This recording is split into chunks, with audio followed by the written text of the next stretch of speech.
तो आज हम सभी सीखने वाले हैं ट्रिग्नोमेट्री के कुछ कॉन्सेप्ट और फॉर्मूले।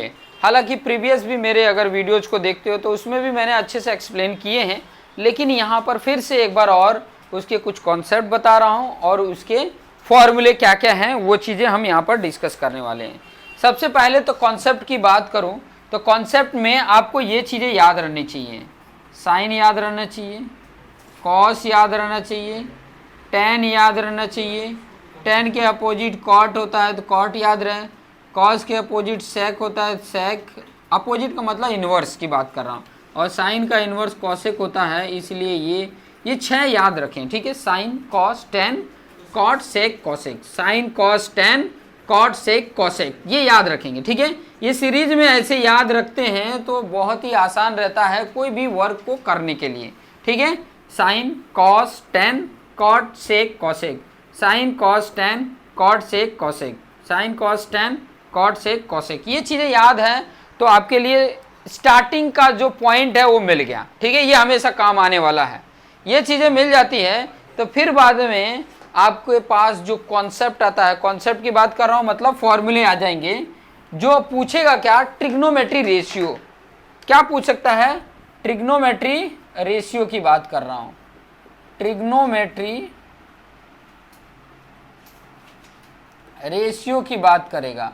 तो रेशियो की अगर मैं बात करूं तो जब भी ट्रिग्नोमेट्री बात करेगा तो ये राइट एंगल ट्राइंगल की बात करेगा। किसकी बात करेगा, राइट एंगल ट्राइंगल होगा तभी ट्रिग्नोमेट्री एप्लीकेबल है, नहीं तो नहीं एप्लीकेबल है। और राइट एंगल ट्राइंगल उसको बोला जाता है जिसमें एक एंगल क्या हो, 90 डिग्री हो। ठीक है, एक एंगल 90 डिग्री हो उसी को राइट एंगल ट्राइंगल बोलते हैं। तो इसमें रेशियो जब फाइंड आउट करना है, और रेशियो किसका, ट्रिग्नोमेट्री में, और ट्रिग्नोमेट्री में मैंने अभी बताया, क्या कॉन्सेप्ट बताया याद करने के लिए, sine cos tan cot sec cosec, ये चीज़ें मैंने बताया। ये चीज़ें अगर समझ में आ गया तो आगे बढ़ते हैं। ट्रिग्नोमेट्री रेशियो में मैंने बताया कि राइट एंगल ट्राइंगल होना चाहिए। ध्यान से देखिए, यहाँ पर ये राइट एंगल ट्राइंगल है जहाँ पर ये एक एंगल 90 डिग्री है, इसका नाम बी रख देते हैं, हमेशा बी रखते हैं तो बी ही रखते चलते हैं। यहाँ पे ए रख दो, यहाँ पर सी रख दो, ए बी सी ट्राइंगल है जिसमें बी एंगल क्या है, 90 डिग्री है। ठीक है, अब ट्रिग्नोमेट्री रेशियो जो होगा वो साइन का होगा, कॉस का होगा, टेन का होगा, कॉट का होगा, सेक का होगा एंड कॉसेक का होगा। ठीक है, साइन का रेशियो क्या होगा, कॉस का रेशियो क्या होगा, टेन का रेशियो क्या होगा, कॉट का क्या होगा, सेक का क्या होगा, कॉसेक का क्या होगा। ठीक है, अब यहाँ पर थोड़ा सा ध्यान देना, अगर मैं ये जो भी लिखा है इनके साथ एंगल चाहिए, सबका क्या चाहिए, एंगल चाहिए। अब एंगल, ये एंगल नहीं होगा 90 डिग्री नहीं, जब जरूरत होगा तो 90 डिग्री भी लिखेंगे जब एंगल की वैल्यू फाइंड आउट करने की होगी। तो अभी रेशियो की बात कर रहा हूँ, अभी हम फोकस सिर्फ रेशियो की कर रहे हैं। तो रेशियो के लिए इंपॉर्टेंट पॉइंट ये है कि अगर मान लो ये एंगल मैं कोई चीज़ मान रहा हूँ, ए एंगल मान लो, चाहे इसको रिप्रेजेंट करने के लिए थीटा मान लो, थीटा एंगल ये रिप्रेजेंट करने के लिए, ठीक है, यहाँ पे कुछ भी एंगल हो सकता है, 30 डिग्री 60 डिग्री 45 डिग्री कुछ भी हो सकता है। ठीक है, ये थीटा रिप्रेजेंट करने के लिए, एंगल ए भी इसको बोल सकते हैं, एंगल थीटा भी बोल सकते हैं। ठीक है, इसके अगर रेफरेंस में इसका रेशियो अगर पूछ रहा है तो इसके सामने वाला, देखो ये साइड है, एंगल के सामने वाले साइड को बोला जाता है अपोजिट साइड, अपोजिट साइड बोला जाता है। हिंदी में इसको बोला जाता है लंब। ठीक है, क्या बोला जाता है, हिंदी में इसको लंब बोला जाता है। ठीक है, अब यहाँ पर ध्यान दीजिए, हिंदी की आपको ज़रूरत नहीं है, आप इंग्लिश मीडियम वाले हैं तो थीटा के सामने वाला जो साइड है, ध्यान से समझ लेना, एंगल के सामने वाला जो साइड है वो क्या है, अपोजिट साइड। एंगल के सामने वाला साइड क्या है, अपोजिट साइड। और एंगल के साथ वाला, एंगल के साथ वाला जो साइड है उसको बोला जाता है एडजेसेंट साइड। क्या बोला जाएगा, एडजेसेंट साइड। ठीक है, और जो सबसे लॉन्गेस्ट वाला लेंथ होता है उसको बोला जाता है हाइपोटेनियस, हाइपोटेनियस बोला जाता है, हाइपोटेनियस। ठीक है, समझ में आया, जिस एंगल का रेशियो की बात कर रहा हो उस एंगल के सामने वाला साइड अपोजिट, समझ में आ रहा है, और उसके साथ वाला साइड एडजेसेंट, और सबसे जो लॉन्गेस्ट होगा उसमें वो होगा हाइपोटेनियस। इतना बात समझ में आया? आगे बढ़ते हैं। अब यहाँ पे ध्यान दो, रेशियो या तो थीटा लिखो या तो ए लिखो, बात एक ही है। यहाँ पे सब में थीटा लिखा, एंगल क्या लिया मैंने? थीटा लिया, सब में ये थीटा ले लिया। अब यहाँ पे फॉर्मूला मैं बता रहा हूँ, कॉन्सेप्ट, ये सब चीज़ें जो बताया वो सब कॉन्सेप्ट था। अब फॉर्मूला देखिए, फॉर्मूला क्या है? फॉर्मूला साइन का जो होता है वो होता है अपोजिट साइड अपॉन हाइपोटेनियस होता है, हाइपोटेनियस होता है, अपोजिट साइड अपॉन हाइपोटेनियस होता है। ये चीज़ें ध्यान में बैठ जाएगी, sine theta equal to opposite side upon hypotenuse. बाकी कॉन्सेप्ट यहाँ पे सिखा दिया कि थीटा के सामने वाला अपोजिट साइड होता है, उसके साथ वाला एडजेसेंट साइड होता है, और सबसे लॉन्गेस्ट वाला हाइपोटेनियस होता है। तो यहाँ पे इस फिगर के अकॉर्डिंग अगर इसका लिखना हो तो अपोजिट साइड क्या है? BC है, BC अपॉन हाइपोटेनियस क्या है? AC। ठीक है, ये हो गया इसके अकॉर्डिंग। ठीक है, ये चेंज होते रहेंगे लेकिन ये चेंज नहीं होगा, ये सब चेंज होते रहेंगे अकॉर्डिंग टू फिगर, जैसा होगा वैसे ही आएगा, बट ये चेंज नहीं होगा। ये फॉर्मूला है, ये हमेशा के हमेशा वही रहेगा। साइन थीटा इक्वल टू होता है अपोजिट अपॉन हाइपोटेनियस। अब थीटा के अकॉर्डिंग जो अपोजिट आ रहा होगा वो अपोजिट लिखेंगे, थीटा के अकॉर्डिंग हाइपोटेनियस तो वो तो फिक्स रहता है, वही रहता है जो सबसे लॉन्गेस्ट होता है। कॉस थीटा को हमें याद करेंगे तो कॉस थीटा का क्या हो जाता है? Adjacent upon adjacent side upon hypotenuse, hypotenuse. ठीक है, अभी इस फिगर के अकॉर्डिंग एडजेसेंट साइड क्या है? AB है, तो ऊपर AB लिख दिया या BA लिखो, बात एक ही है। और हाइपोटेनियस क्या है? AC, तो AC लिखा। ये जो मैं लिख रहा हूँ, ये जो लिख रहा हूँ, ये सब इस फिगर के अकॉर्डिंग लिख रहा हूँ। This is the formula and this value are according to this figure. ठीक है, ये आया है कैसे? इस फिगर के अकॉर्डिंग में आया है। इतनी बात समझ में आई? चलिए अभी आगे बढ़ते हैं, टेन थीटा पे आ जाते हैं। टेन थीटा की अगर मैं बात करूं तो टेन थीटा जो होता है वो होता है opposite side upon adjacent side, opposite upon adjacent side होता है। और according to this figure opposite क्या है? ये है BC, और एडजेसेंट क्या है? ये AB। ये याद रहेगा, इतना समझ में आ गया। नेक्स्ट जो देखेंगे, ये तीन जो मैं बात करने वाला हूँ, इस तीन की अगर मैं बात करूं, इन तीन की बात कर रहा हूं, तो कॉट थीटा जो होता है उस टेन का क्या होता है? इनवर्स होता है, उल्टा होता है। जो नीचे है ऊपर और ऊपर है नीचे, मतलब इसी का उल्टा, इसी का क्या हो जाता है? उल्टा। याद रखने का, टेन का कॉट, कॉस का सेक और साइन का कॉसेक। इनवर्स होता है। इनवर्स मतलब जो डिनोमिनेटर है वो न्यूमरेटर हो जाएगा, जो न्यूमरेटर है वो डिनोमिनेटर हो जाएगा। इतना बात समझ में आया? आगे देख लो, इसका लिख देते, कॉट इसका इनवर्स है तो एडजेसेंट ऊपर, अपोजिट नीचे आ जाएगा। Adjacent side upon opposite side, बात समझ में आ गई? इसको ऊपर से AB अपॉन BC लिख सकते हैं, बात समझ में आ गई। सेक थीटा की बात जो मैंने किया था वो किसके अपोजिट है? कॉस के। तो देखो यहाँ पे नीचे वाला ऊपर, ऊपर वाला नीचे हो जाएगा। क्या हो जाएगा? Hypotenuse upon adjacent side. क्या होगा? Adjacent side. ये कॉन्सेप्ट और फॉर्मूला अगर आपने समझ लिया तो मुझे ऐसा नहीं लगता है कि आपसे कोई भी क्वेश्चन बच के जाएगा। 4 ही मार्क्स के आने वाले हैं चैप्टर से। 9th जो चैप्टर है उसमें से 4 मार्क्स, 8 जो चैप्टर जो पढ़ा रहा हूँ अभी उसमें से भी 4 मार्क्स, दोनों मिलके 8 मार्क्स। 9th और 8 दोनों मिला के 8 मार्क्स ही आने वाले हैं। तो देख सकते हैं सेक कॉस का इनवर्स है, ये आ गया हाइपोटेनियस अपॉन एडजेसेंट। और हाइपोटेनियस देखोगे तो क्या है?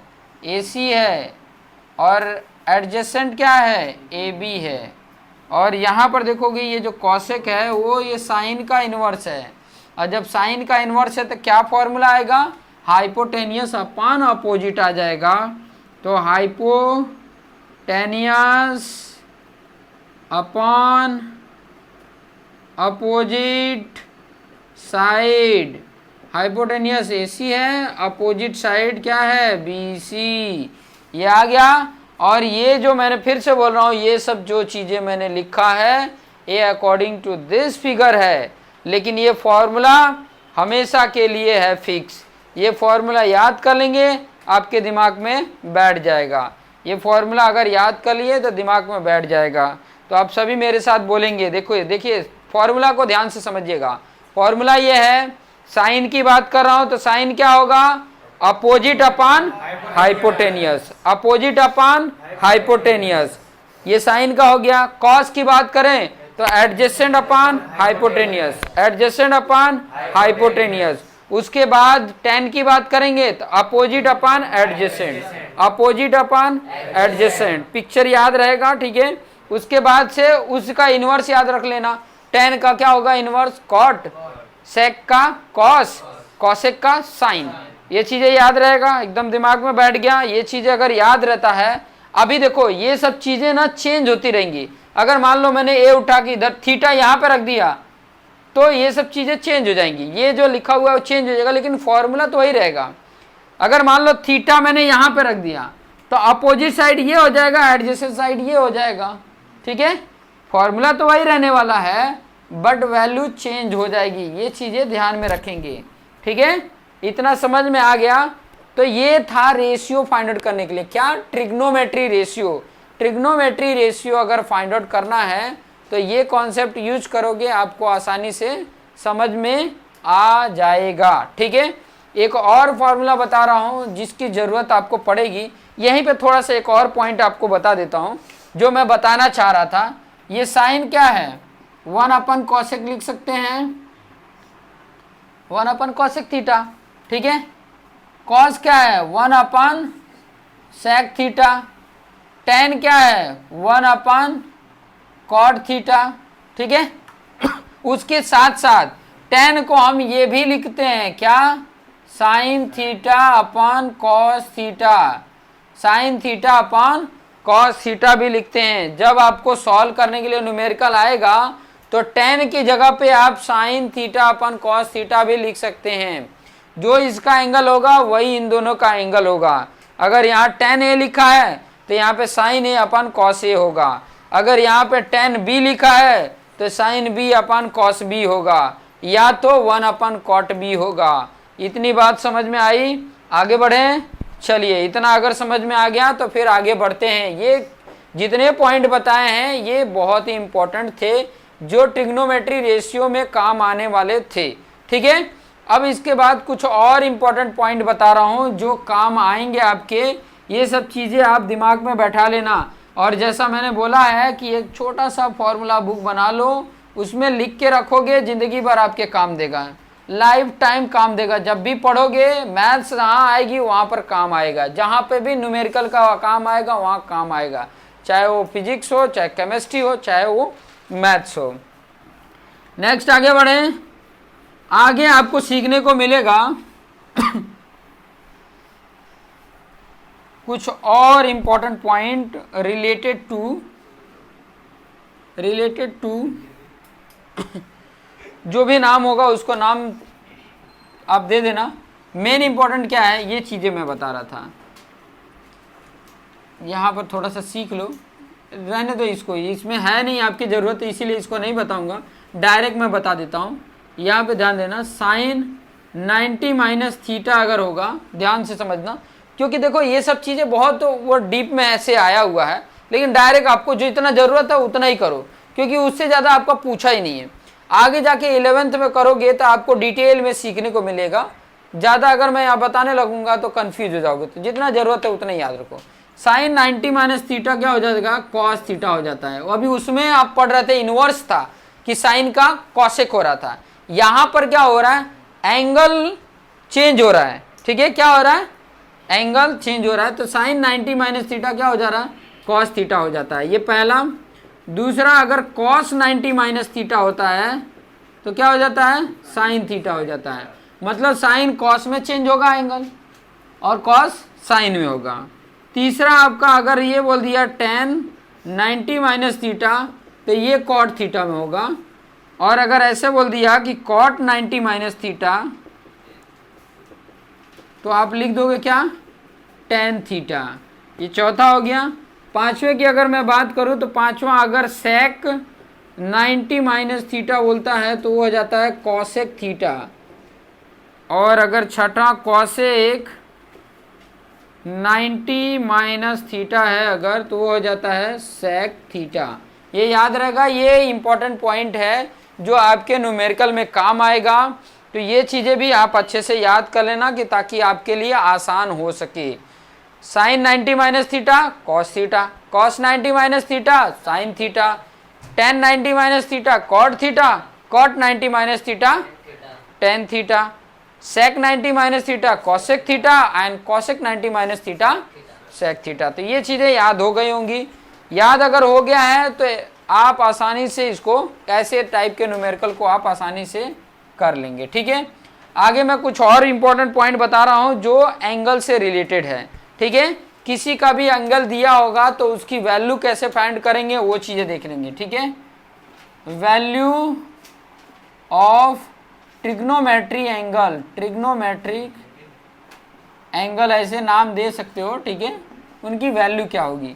तो यहाँ पर वैल्यू जब भी बताया जाएगा तो किसकी किसकी, हालांकि आप दुनिया की सभी एंगल के वैल्यू फाइंड आउट कर सकते हैं, बट यहाँ पर सिर्फ किसकी ज़रूरत है, 0 एंगल की ज़रूरत है, 30 एंगल की ज़रूरत है, 45 एंगल की ज़रूरत है, 60 की ज़रूरत है, 90 की ज़रूरत है। इतने एंगल की ज़रूरत है। ठीक है, इतने एंगल की ये ज़रूरत है। ये सब क्या है, थीटा है, समझ में आए, एंगल है, थीटा से रिप्रेजेंट करते हैं। अभी मान लो कि अगर साइन की मैं बात करूं, साइन थीटा हो तो क्या होगा, कॉस थीटा हो तब क्या होगा, टेन थीटा हो तब क्या होगा, कॉट थीटा हो तब क्या होगा, सेक थीटा हो तब क्या होगा, एंड कॉसेक थीटा हो तब क्या होगा। ठीक है, इतने से आपका काम बन जाएगा। और देखो, इसको याद करने की जरूरत सिर्फ एक को ही है, सिर्फ एक ही याद करोगे आप, बाकी सारे वैल्यू आप आसानी से लिख लोगे। सिर्फ साइन का याद रखो, वो भी याद नहीं रख सकते हो तो एक टेक्निक है वो याद कर लेना, वो चीज़ें भी बता के रखा है, लेकिन यहाँ पर देख लो ध्यान से, सिर्फ याद कर लो। वो सब करने जाओगे तो बहुत ज़्यादा टाइम जाएगा याद कर लेने का। देखो, साइन थीटा मतलब 0, पहले साइन 0 अगर है तो वो होता है 0, साइन 0 की वैल्यू क्या होती है, 0 होती है। फिर साइन 30 की वैल्यू 1/2 होता है, साइन 45 की वैल्यू 1/√2 होता है, साइन 60 की वैल्यू √3/2 होता है, और साइन 90 की वैल्यू 1 होता है। ये इतना याद रखने की ज़रूरत है। ठीक है, सिर्फ याद रहेगा इतना याद रहेगा। तो ये तो आपके सामने कॉन्सेप्ट है, ये अभी सब कॉन्सेप्ट ही सीख रहे हो, कॉन्सेप्ट सीख रहे हैं। ठीक है, फॉर्मूला इधर थे, इसके पहले वाला फॉर्मूला था, यहाँ पे कॉन्सेप्ट याद रखना है। कोई कॉन्सेप्ट में क्या याद रखना है, साइन थीटा का मतलब 0 यहाँ पे रखा होगा तो साइन 0 की वैल्यू 0, थीटा की जगह पे अगर 30 रखा होगा तो साइन 30 की वैल्यू 1/2, ये थीटा की जगह पे 45 है तो साइन 45 की वैल्यू 1/√2, एंड इस थीटा की जगह पे अगर 60 रखा हुआ है तो साइन 60 की वैल्यू √3/2, एंड इस थीटा की जगह पे 90 रखा है तो साइन 90 की वैल्यू 1 होती है। अब कॉस का जब लिख रहे हैं ना तो इसके उल्टा रिवर्स में आओ, उधर लास्ट में 1 है तो 1 इधर रख दो, ये √3/2 है तो इधर रख दो, ये है तो 1/√2 ये इधर आ जाएगा और ये यहाँ पे आ जाएगा। ठीक है, इतना हो गया, समझ में आया। यहाँ से रिवर्स चलते आने का, 1 इधर, ये इधर, ये इधर, ये इधर, ये इधर, याद रहेगा। इतना कॉन्सेप्ट याद रहेगा। पहले वाले को याद रखेंगे, साइन 0 की वैल्यू 0, साइन 30 की वैल्यू 1/2, साइन 45 की वैल्यू 1/√2, साइन 60 की वैल्यू √3/2 एंड साइन 90 की वैल्यू 1 होता है। ठीक है, इस तरीके से। और ये रिवर्स में चलेगा, उसके उल्टा चलेगा। अब यहाँ पे देखो tan जो होता है, अभी अभी इसके पहले मैंने फॉर्मूला बताया था कि tan इक्वल टू हम क्या लिख सकते हैं, साइन थीटा अपन कॉस थीटा भी लिख सकते हैं।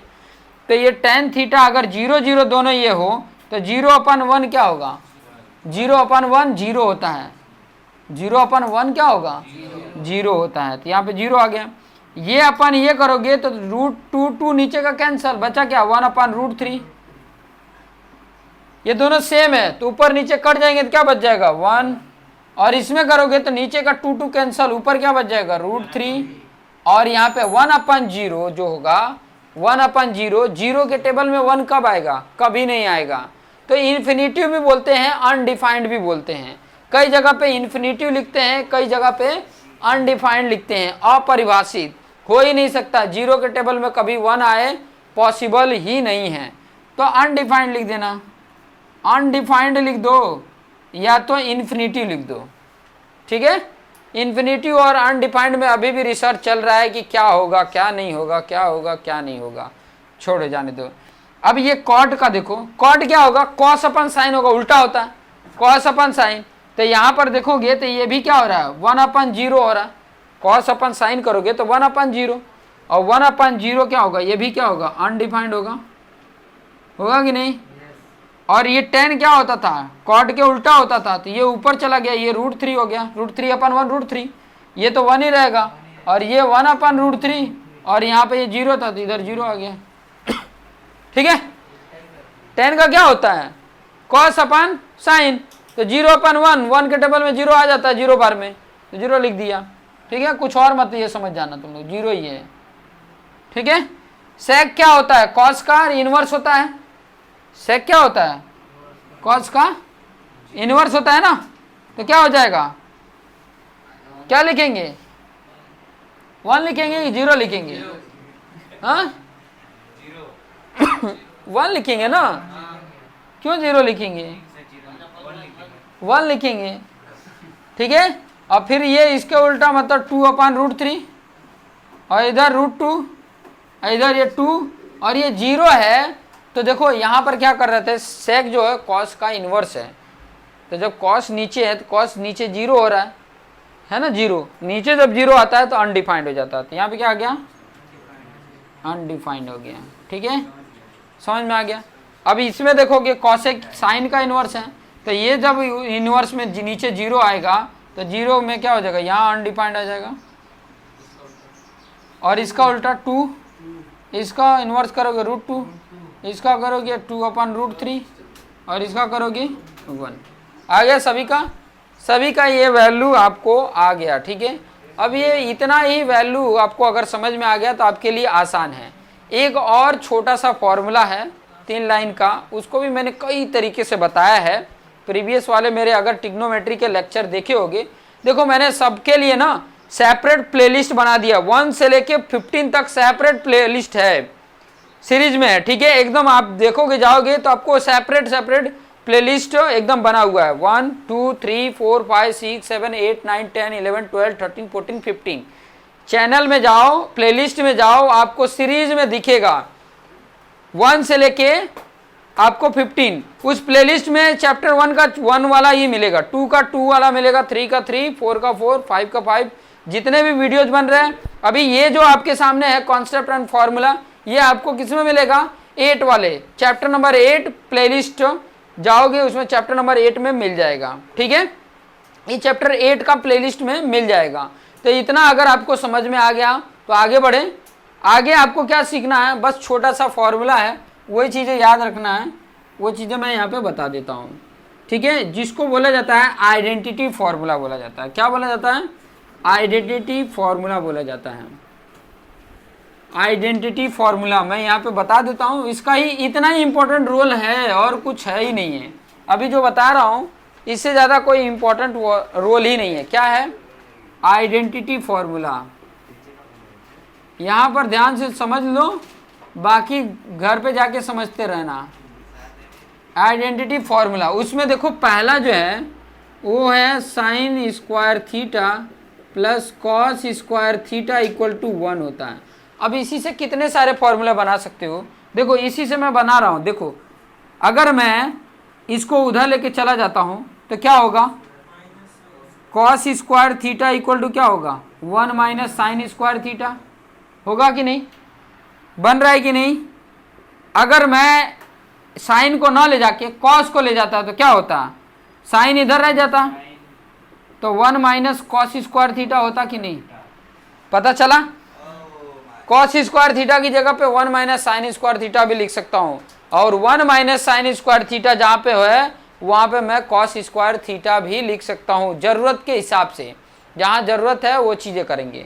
जहां 1 माइनस कॉस स्क्वायर थीटा है वहां पे साइन स्क्वायर थीटा भी लिख सकता हूं, और जहां पे साइन स्क्वायर थीटा है वहां पे 1 माइनस कॉस स्क्वायर थीटा भी लिख सकता हूं। या तो जहां पर ये दोनों दिए हो sign square theta plus cos square theta, उसकी जगह पे मैं 1 भी लिख सकता हूं, या 1 की जगह पे ये भी मैं लिख सकता हूं। ठीक है, 1 की जगह पे इसको भी लिख सकता हूं। तो ये था पहला। दूसरा देखिए, दूसरा है 1 plus tan square theta equal to sec square theta. अब इससे भी दो बनेंगे।